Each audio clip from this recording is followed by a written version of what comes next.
আপনারা কি বাসায় পারফেক্টভাবে আলুর চিপস বানাতে পারছেন না, অথবা বানাচ্ছেন এটা বেশি দিন সংরক্ষণ করে রাখতে পারছেন না, তাহলে এই ভিডিওটা আপনার জন্য। আসসালামু আলাইকুম। আপনারা দেখছেন কিচেন ট্রেডস বাই মাসুদ, সাথে আমি আছি শেফ মাসুদ। তো চলুন দেরি না করে শুরু করা যাক।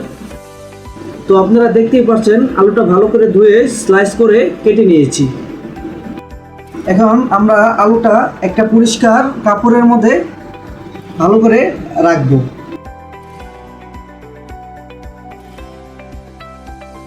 আলুটা রেখে আলুর পানিটা আমরা কাপড় দিয়ে চেপে বের করে নিব, যাতে আলুতে পানি না থাকে। আলুতে যদি পানি থাকে তাহলে আমাদের চিপসটা ক্রিসপি হবে না। তো সবাই অবশ্যই এই জিনিসটা সবসময় খেয়াল রাখবেন, যাতে আলুতে পানি না থাকে।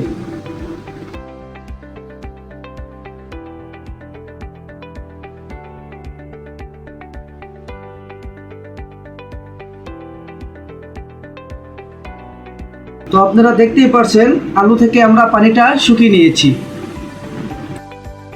একটা পাত্রে বেশ কিছুটা পরিমাণ তেল নিয়েছি, তা অনেকক্ষণ ধরে আমরা গরম করে নিয়েছি।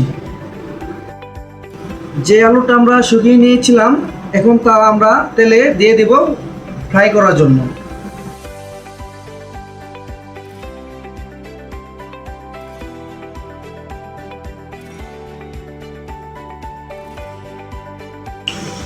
এখন আমরা হিটটা মিডিয়াম রাখবো চুলার।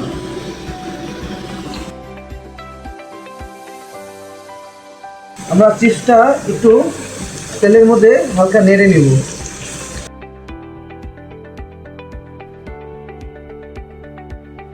তো আমরা চিপসটা 2 মিনিট ভেজে নিয়েছি। আমাদের চিপসটা এখন সম্পূর্ণ পরিমাণ ফ্রাই হয়ে গেছে। এখন আমরা তেল থেকে উঠিয়ে নেব।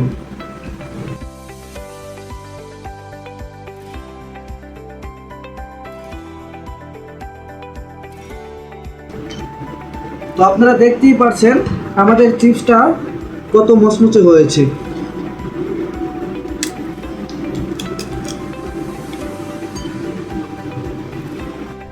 আমাদের চিপসটা ফ্রাই করা সম্পূর্ণ হয়ে গেছে। এখন আমরা ম্যাগি মশলা এড করে দিব। আপনারা প্রতিটা মুদির দোকানে এই মশলাটা পেয়ে যাবেন। মশলাটি দিয়ে ভালো করে মিক্স করে নিব।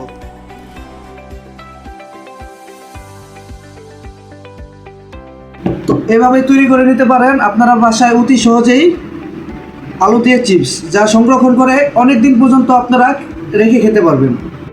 ভিডিওটা যদি আপনাদের ভালো লেগে থাকে অবশ্যই লাইক, কমেন্ট, শেয়ার করবেন এবং এতক্ষণ পর্যন্ত আমাদের সাথে থাকার জন্য আপনাদের ধন্যবাদ।